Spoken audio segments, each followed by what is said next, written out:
Hi, welcome to the Thrifty Moms DIY. Today we're going to go over how to pour a sidewalk extension. Our sidewalk's a little bit different. It has a little bit of a turn down, but there's really no difference between a regular sidewalk and what we did today. We'll show you all the steps. Check it out. Here's a list of some of the items that you'll need.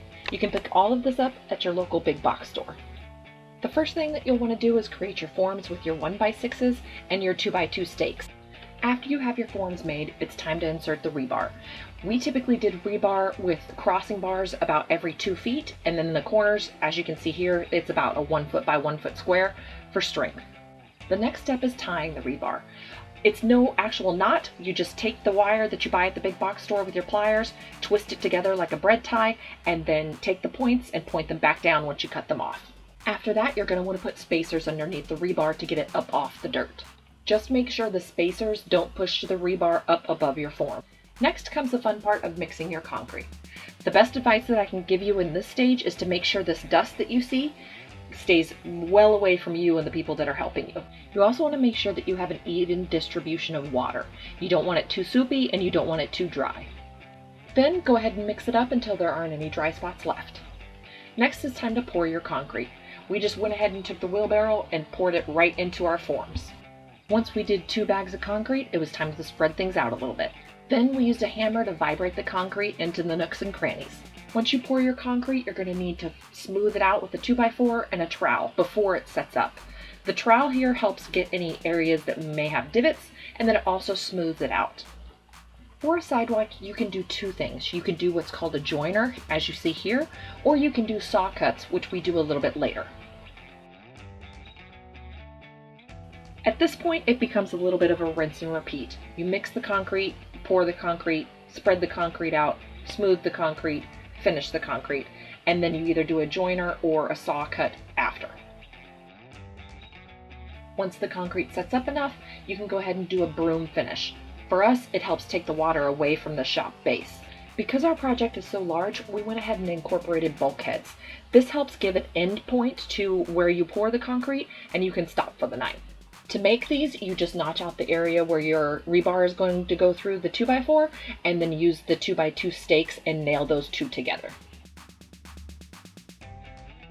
In a minute, I'll show you how to saw cut, but I wanted you to watch the rest of the video to see how we progress through our project.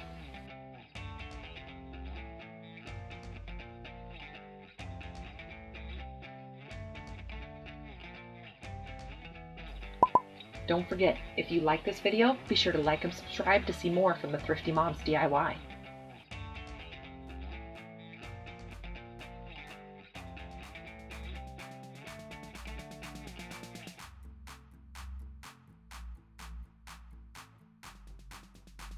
Here, we wanted to show you how we took the concrete around the corner into the other side of the shop. It's a very useful tip. I hope you enjoy it.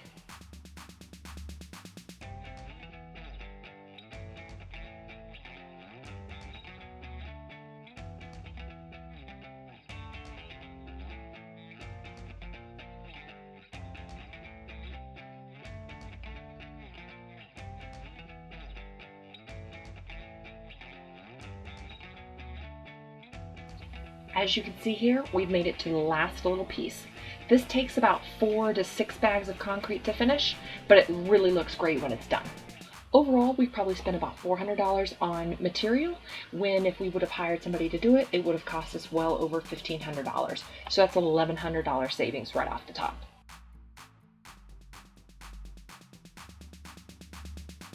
Here's how we did the saw cuts in the sidewalk turn down. We used chalk, a level, and a grinder. The chalk helped mark where we needed to go, the grinder obviously cut the concrete, and the level made sure the line was straight before we cut it.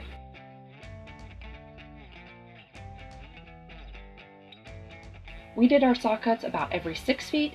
You can either do it 6 feet, or if you're doing a traditional sidewalk, you want to keep the look more around 2 feet, which is the normal.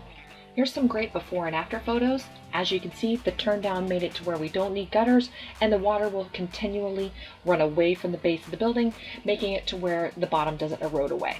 Thank you so much for watching this tutorial. Like and subscribe to see more from the Thrifty Moms DIY.